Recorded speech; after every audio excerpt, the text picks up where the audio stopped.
Meskipun gue udah baca manganya sekalipun, namun rasanya ketika melihat ingatan dari si Latifah, sang perempuan Beastman cilik yang menjadi budak dan selalu disiksa oleh para bangsawan tidak tahu diri itu, rasanya emosi gue cukup memuncak ya. Sudah kesel gitu ya, tapi ujung-ujungnya merasa sedih juga karena ngelihat keadaan si Latifah yang sudah trauma akan perlakuan yang dirasakan saat terbangun setelah reinkarnasi. Sungguh, beneran campur aduk rasanya perasaan gue. Selamat datang di review anime, lalu yang dibahas kali ini adalah Seirei Gensouki episode keempat. Dalam episode ini mungkin sudah menjadi pemacu emosi yang terakhir ya, karena ending episode ini sudah lumayan cukup wholesome.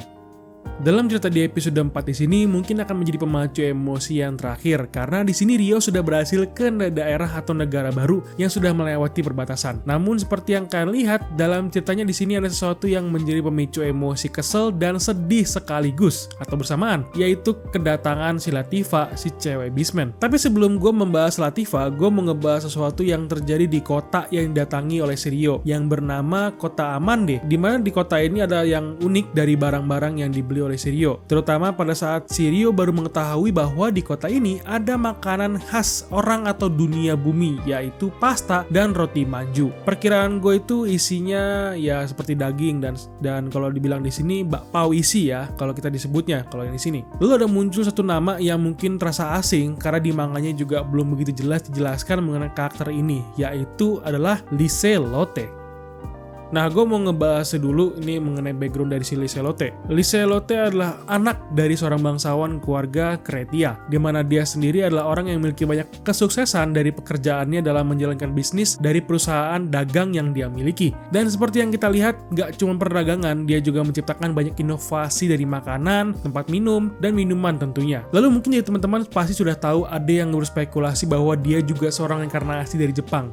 Dan itu benar ya spekulasinya, karena memang sudah pasti logika dari jalur ceritanya aja udah kelihatan mengenai si cewek ini. Tapi kan kita bertanya-tanya mengenai ingatan atau reinkarnasi dari siapa ini cewek. Apakah dia ini orang-orang lama yang sudah bereinkarnasi atau orang baru sama seperti Haruto yang masuk ke tubuh Ryo? Nah ini jawabannya ya. Ya, udah gue cari informasinya karena di manga belum begitu jauh ceritanya, dan jawabannya adalah Liselotte ini reinkarnasi yang timingnya sama seperti Ryo dan Latifah harusnya. Lalu dari kata-kata gue sudah mulai gambar ya. Jadi dari informasi yang gue dapat adalah Liselotte ini memiliki ingatan dari siswi Jepang yang bernama Minamoto Rika, dimana dia juga duduk di dalam bis yang mengalami kecelakaan bersama Ryo dan Latifah sebelum bereinkarnasi. Makanya dia memiliki ingatan makanan Jepang dan lainnya. Tapi nasib ini cewek lebih baik ya daripada si Ryo dan Latifah, karena dia reinkarnasinya jadi anak bangsawan awal-awal. Udah ngecit tuh rasanya tuh ya. Beda sama si Ryo dan Latifah yang harus menderita dulu. Terutama si Latifah sih, itu benar-benar parah. Nah, akhirnya kita pembahasan mengenai Latifah yang sudah cukup menderita ya. Apalagi dia beneran cuma anak kecil yang langsung jadi budak setelah dia bereinkarnasi. Terlebih lagi dia disiksa sama bangsawan yang memang masih bersangkutan dengan kasusnya Ryo yang ada di episode lalu. Apalagi yang memang pada awalnya saat si Latifah sedang menyerang Ryo secara langsung bisa bertarung dan menggunakan sihir itu kelihatannya dilakukan tanpa disadari oleh kesadaran yang ada pada otaknya ya. Dan itu dikarenakan kalung budak yang dipakai oleh Latifah.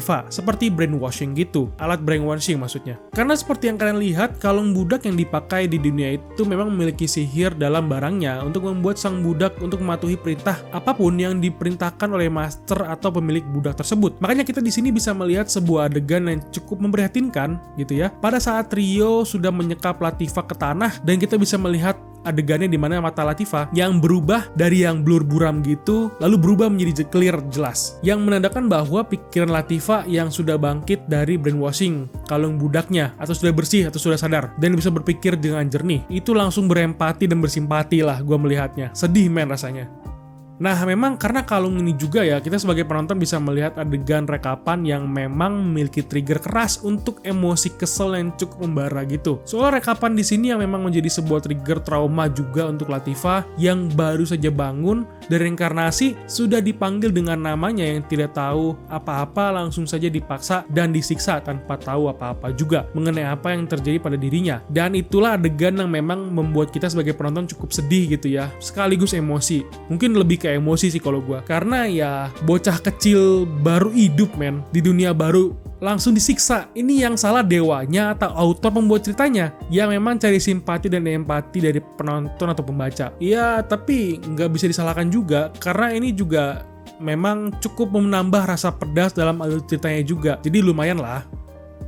Lalu seperti yang kalian lihat dalam ending episode ini, akhirnya kita bisa tahu mengenai siapa atau reinkarnasi siapa Latifah ini. Seperti yang kalian tahu atau kalian sadar bahwa gue dari tadi bilangnya, dari tadi kan dia ini bocah kecil. Karena memang reinkarnasi Latifah sendiri adalah si bocah kecil yang pakai topi putih yang ngeliatin si Haruto di bis yang ikut kecelakaan juga. Makanya itu yang bikin gue sedih juga gitu kan. Karena memang dari awal cerita ini kan kita sudah tahu bahwa cerita Rio cukup sedih karena melihat ibunya dibunuh di depan matanya. Dan sekarang kita malahan melihat yang bisa dibilang lebih parah lagi. Apalagi melihat Latifah lagi makan sandwich yang dimana dia ada berkata bahwa dia baru pernah makan makanan enak seenak ini karena dia selalu makan makanan hewan. Biadab nggak itu bangsawannya? Jadi gini kan, ini kan time skipnya atau waktu skipnya itu kan 5 tahun.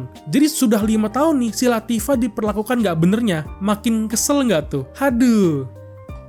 Tapi untungnya di episode selanjutnya kita sudah bisa melihat cerita baru di mana si Rio dan Latifah sudah sampai nih ke hutan spirit atau hutan roh. Di mana di tempat ini yang menjadi tempat tujuan si Rio untuk sekarang. Karena di sini tempatnya adalah tempat tinggal para beastmen itu hidup. Makanya di sini si Rio disamperin sama serigala yang tiba-tiba bercahaya kan. Karena itu nanti dia berubah menjadi cewek beastman yang akan bertarung dengan Rio. Karena dianggap sudah menculik cewek beastman atau si Latifah dari hutan itu. Harusnya gitu. Tapi karena kesalahpahaman inilah nantinya di episode selanjutnya si Rio dan Latifah akan bertemu dengan para tetua beastman yang tinggal di hutan spirit. Dan tentu saja si Rio nanti akan diajarkan mengenai kekuatan spirit oleh orang-orang yang tinggal di hutan spiritnya. Dan untuk teman-teman yang bertanya apakah si Rio ini akan balas dendam dengan para bangsawan sebelumnya. Kalau dari spoiler pembaca light novelnya, katanya sih akan dibalas dendamin sama si cewek roh berambut pink itu nantinya. Katanya sih kayak gitu. Tapi gue juga belum tahu gimana cerita jelasnya kayak gimana gitu. Oke, itu aja pendapat gue mengenai anime seri Gensoki episode keempat. Lalu bagaimana pendapat kalian mengenai episode kali ini? Tulis di komentar ya. Dan jika kamu suka dengan pembahasannya, silahkan di like dan di subscribe channelnya. Lalu coba follow sosial media Instagram kita untuk channel ini. Sampai ketemu di video lainnya. Thank you and bye-bye.